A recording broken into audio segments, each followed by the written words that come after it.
তো আমার নাম ভাঙিয়ে যদি কেউ কিছু করে বা কিছু করতে চায় অবশ্যই সেই নামটা আমার কাছে আপনারা আগে শুনে নেবেন প্লিজ, বা তাকে বলবেন যে সেই পার্টিকুলার ব্যক্তি যেন আমার সাথে যোগাযোগ করে বা আপনারাও সহযোগিতা করবেন তাকে যে আসলে এরকম কিছু ঘটছে কিনা। আর মূল বিষয়টা আসলে সবাই একসাথে বসা, সেটার কারণ তো আপনারা সবাই জানেন। আমরা বসতে চেয়েছি কারণ আপনারা সবাই এখানে যারা আছেন শিক্ষিত এবং অনেকদিন ধরে এখানে কাজ করে আসছেন, যার যার সেক্টরে আপনারা সবাই সেরা এবং আপনারা আপনাদের বড় অবদান আছে।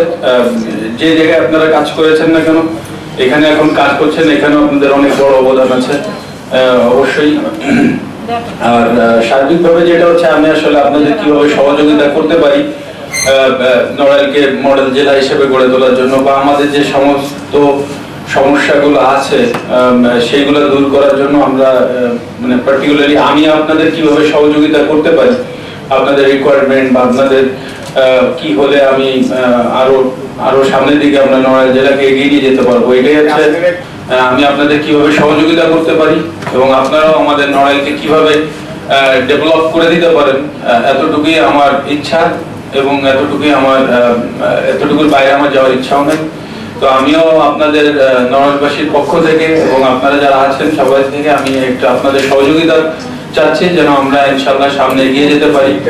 আর যেটা আমি আগেও বললাম, এই আপনারা যদি সার্বিক সহযোগিতা থাকেন আশা করি ইনশাআল্লাহ আমরা নড়াইলকে মডেল জেলা হিসেবে গড়ে তুলতে পারবো। আর এখানে মিডিয়া যারা আছেন আপনাদের মাধ্যমে হয়তো বা এরকম ভাবে অফিসিয়ালি কথা বলা হবে না, সো সবসময় আপনাদের মাধ্যমে একটা জিনিস জানানোর প্রয়োজন। আমাদের এখানে অনেক বিভ্রান্তিতে থাকে, মানুষ বিভ্রান্তি ছড়ায়, তো এগুলো আপনারা একটু লুক আউট করবেন।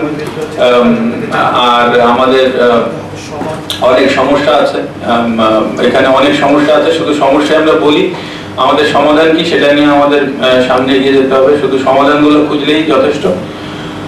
আর আরেকটা ব্যাপার হচ্ছে যে আমি তো আসলে ক্রিকেট খেলেছি, এখানে হয়তো অনেকেই জানেন, আপনারাও জানেন যে আমি নতুন, অবশ্যই নতুন, তার মানে এই না যে একেবারে কিছুই জানি না সেটাও না, অনেক কিছুই আমার নলেজে আছে বা আমি জানি। আর যতদিন ক্রিকেট খেলেছি আমার আত্মীয় স্বজন অনেকেই আছে, আমি তাদেরকেও চিনি। আর আজকে তো সংসদ সদস্য হয়েছি, এই জন্য নতুন কোনো আত্মীয় আসে কিনা সেটাও আমার চিন্তা ভাবনার ভেতরে আছে।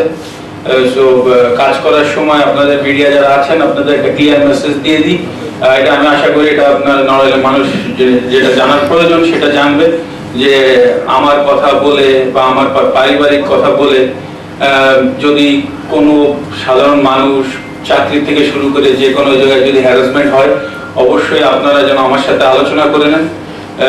এবং অনেক কিছুই হয়, একটা জেলা পর্যায়ে অনেক কিছুই হয়, তো আমার নাম ভাঙিয়ে যদি কেউ কিছু করে বা কিছু করতে চায় অবশ্যই সেই নামটা আমার কাছে আপনারা আগে শুনে নেবেন প্লিজ, বা তাকে বলবেন যে সেই পার্টিকুলার ব্যক্তি যেন আমার সাথে যোগাযোগ করে বা আপনারাও সহযোগিতা করবেন তাকে যে আসলে এরকম কিছু ঘটছে কিনা, মানে যেগুলো আগে পরে শুনে এসেছি। তো আমি আপনাদের ক্লিয়ার মেসেজটা দিয়ে দিতে চাই যে এরকম কিছু হলে অবশ্যই আপনারা আমাকে জানাবেন, যে কোনো সেক্টরে অবশ্যই আমাকে জানাবেন। শুরুতেই আমি প্রথম বক্তব্য এটা বললাম এই কারণে যেন শুরুতেই জিনিসটা সবাই জানে, আর সেটা আমার আত্মীয় স্বজন হতে পারে, আমার বন্ধু বান্ধব হতে পারে, যে কেউ হতে পারে, সো এটা যেন আমার নলেজে আসে। আর না এসে যদি বলে তাহলে কিন্তু সেটা আমার জন্য দুঃখজনক হবে। সো আমি এর জন্য আপনাদের কাছে এটা আগেই বললাম যে আমার কথা বলে আমার বাড়ির হতে পারে, আমার বন্ধু হতে পারে, অনেকেই কিন্তু নতুন বন্ধু হয়ে যায়, তো সেইগুলো কিন্তু আমার নলেজে আগে দিবেন আপনারা, এবং তারপরে সেটা আসলে ক্লিয়ার হয়ে যাবে আসলে জিনিসটা কি। আর টুকটাক আছে যেগুলো হয়তো আমি অনেক বড় আকার ধারণ করেছে, সেই জন্য মাননীয় পুলিশ সুপার না আছে, আপনার দৃষ্টি আকর্ষণ করছি, এই জন্য করছি, অবশ্যই জেলা প্রশাসক মহোদয় আছেন। মানে আমাদের যে নেশার যে জায়গাটা সৃষ্টি হয়েছে নড়াইলে, এটা অবশ্যই আমাদের জিরো টলারেন্সে থাকতে হবে, সেটা সামনে যেই থাকুক আর যেই আসুক জিরো টলারেন্সে থাকতে হবে। বাট তার জন্য আমার কাছে মনে হয় যে তার আগে তাদেরও শুধরানোর সুযোগ বা তাদেরকে সমাজ থেকে দূরে না সরিয়ে তাদেরকে আমরা আরো সহযোগিতা করতে পারি কিনা, তার একটা মিনিমাম টাইম থাকা উচিত যে তাদেরকে আমরা কিভাবে সহযোগিতা করতে পারি। সো আপনারা যারা সমাজের গণ্যমান্য ব্যক্তিরা আছেন, আপনারাও এই ব্যাপারগুলো নিয়ে ভাববেন আশা করি। আর আরো বিভিন্ন বিষয় আছে যেগুলো হয়তো আলোচনায় আস্তে আস্তে উঠে আসবে, আপনাদের কথাও শুনতে চাই। তবে যেহেতু ওই সময় আমাদের মিডিয়ার ভাইয়েরা যারা আছেন হয়তো থাকবেন না, সো এই কারণে আপনাদের কাছে আমি একটা মেসেজ দিয়ে দিলাম, নর্মাল একটা মেসেজ। সো আমার একটাই কথা যে সার্বিকভাবে সুন্দর নড়াই গড়ে তোলার জন্য কোনো সমস্যাকেই আমরা সামনে আনতে চাই না, আমরা শুধু সমাধান চাই।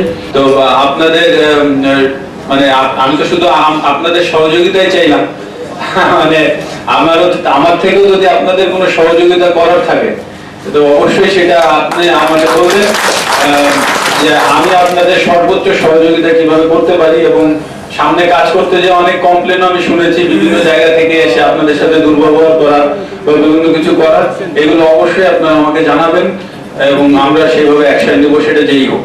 তো আপনাদের সার্বিক সহযোগিতা যেমন আমরা চাচ্ছি, আমরা নড়াইলবাসীও ইনশাআল্লাহ সার্বিকভাবে আপনাদের সহযোগিতা দেওয়ার চেষ্টা করবো সামনে গেলে। তবে আপনাদের থেকে এতটুকুই চাওয়া, আপনারা মানে নির্ভয়ে কাজ করবেন এবং যেটা ভালো সিদ্ধান্ত নিলে একটা ভালো হবে, একটা মডেল জেলা হিসেবে তৈরি করা সম্ভব, আপনারা সেই সিদ্ধান্তে অটল থাকবেন এবং ইনশাআল্লাহ আমরা সবাই মিলে একটা সুন্দর নড়াইল গড়ে তুলতে পারবো বলে আশা করছি।